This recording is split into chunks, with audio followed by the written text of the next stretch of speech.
বন্ধুরা, রাজওয়ালের আরেকটি ব্লগে আপনাদের স্বাগত। আজকে আমরা যাচ্ছি সিমলা সাইট সিইং। এই মুহূর্তে সিমলা ম্যাল দিয়ে আমরা হাঁটা লাগিয়েছি একটি জায়গায় যাওয়ার উদ্দেশ্যে। ম্যালের ঘোড়াগুলো এখানে দাঁড়িয়ে রয়েছে। আমরা সেখান থেকে বাঁদিকে বেঁকে এই যে চার্চটা, সিমলা চার্চটাকে বাঁ সাইডে রেখে সোজা এগোচ্ছি পৃথিবীর সবথেকে উঁচু হনুমান মন্দির দেখতে। হ্যাঁ, ঠিকই ধরেছেন, আমরা যাচ্ছি পৃথিবীর সবথেকে উঁচু হনুমান টেম্পলে। হ্যাঁ, ঠিকই ধরেছেন, আমরা যাচ্ছি জাকু টেম্পল। বসে রয়েছি জাকু টেম্পলে যাওয়ার রোপওয়ে যে লাইন, সেখানে দেখতেই পেলেন আমাদের এখানে 88 নম্বরে আমরা ছিলাম। সেখানে যত বেশ 8 ঘন্টা 40 মিনিটের ওপরেই আমাদের ওখানে ওয়েটিং টাইম ছিল। এখানে বলে রাখি, আমাদের টিকিট নিয়েছে 550 টাকা, এটা জিএসটি নিয়ে টিকিটের চার্জ। আর ছোটদের জন্য টিকিট কিন্তু ফ্রি। আমাদের রোপওয়ে এসে গেছে এবং আমরা উঠে পড়েছি রোপওয়েতে। পার রোপওয়েতে 6 জন করে যাত্রী যেতে পারে। তিনজন দুপাশে বসে রোপওয়ে আমাদের ছেড়ে দিল। আমরা এবার একটা পাহাড়ের কোণ থেকে আরেকটা পাহাড়ের দিকে যেতে শুরু করছি।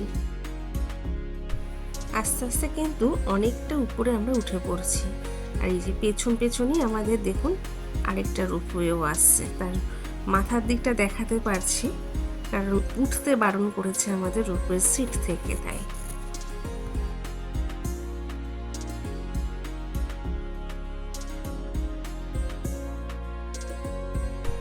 এবার একবার নিচটা দেখায়, কতটা নিচ।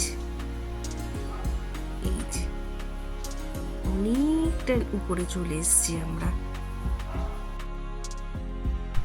এবার দেখুন আস্তে আস্তে কিন্তু হনুমান মন্দিরের যে মূর্তি আছে হনুমানের, তার চূড়াটা দেখা যাচ্ছে। উপর থেকে আরো দুখানা রোপওয়ে নিচের দিকে নেমে আসছে। এই যে আস্তে আস্তে দেখা যাচ্ছে আমরা কতটা উপরে ওখান দিয়ে উঠবো।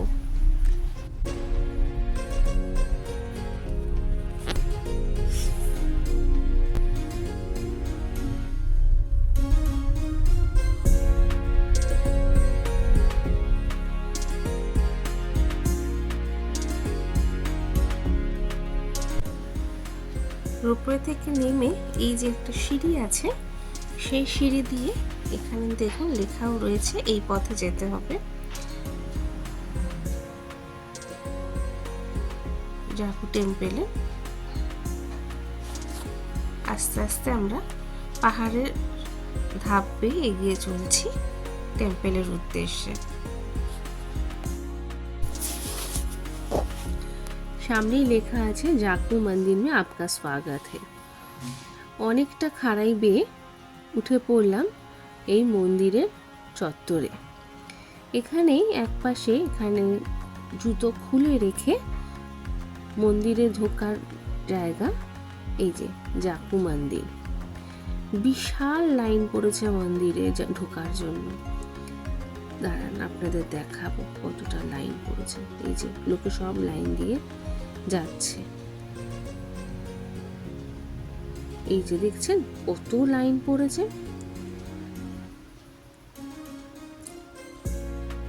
মন্দিরের পাশ থেকে আমরা হাঁটছি।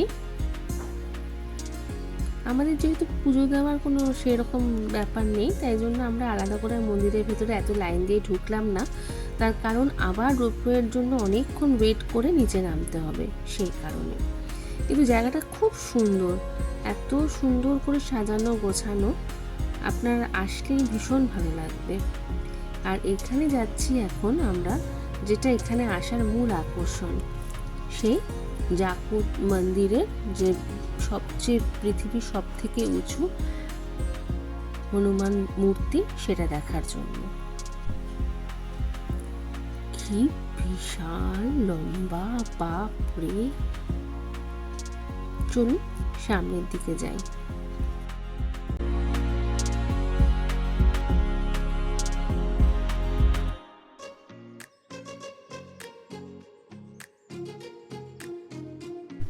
চত্বরটা কিন্তু অনেকখানি, তার মধ্যে সামনে দাঁড়িয়ে আছেন এই হনুমান মূর্তি। কথিত আছে যখন হনুমান সঞ্জীবনী বটি আনবার জন্য হিমালয় যাত্রা করেছিলেন, তখন এখানে তিনি কিছুক্ষণের জন্য বিশ্রাম নিয়েছিলেন। ঋষি ইয়াকু সেই জায়গাকে স্মরণ রাখবার জন্য এখানে এই ইয়াকুব টেম্পল তৈরি করেন। আর এই যে বিশাল 108 ফুট উঁচু মূর্তি দেখছেন হনুমানের, সেটি কিন্তু 2010 সালে উন্মুক্ত করা হয় সাধারণ মানুষের জন্য। আর এই মন্দিরটাতে আরেকটা ব্যাপারে খুব সতর্ক থাকা উচিত, প্রচুর হনুমান বা বাদুড় যাই বলুন সেগুলো রয়েছে চারদিকে, এদিক থেকে ওদিকে লাফিয়ে লাফিয়ে যাচ্ছে। তো নিজের জিনিসপত্র সাবধানে রাখার একটা খুব এখানে সতর্ক থাকতে হবে। জাকু টেম্পল দেখে আমরা আবার রোপওয়েতে নামার জন্য এসে ওয়েটিং রুমে ওয়েট করতে শুরু করলাম। প্রায় আধা ঘন্টা 40 মিনিট আবার ওয়েট করে আমরা আবার নিচে নামবার জন্য এগিয়ে যাচ্ছি। যদি জাকু টেম্পলের এই ব্লগটা আপনাদের ভালো লেগে থাকে, অবশ্যই লাইক, কমেন্ট, শেয়ার এবং সাবস্ক্রাইব করবেন। দেখা হবে খুব শিগগিরই পরবর্তী ব্লগে। নমস্কার।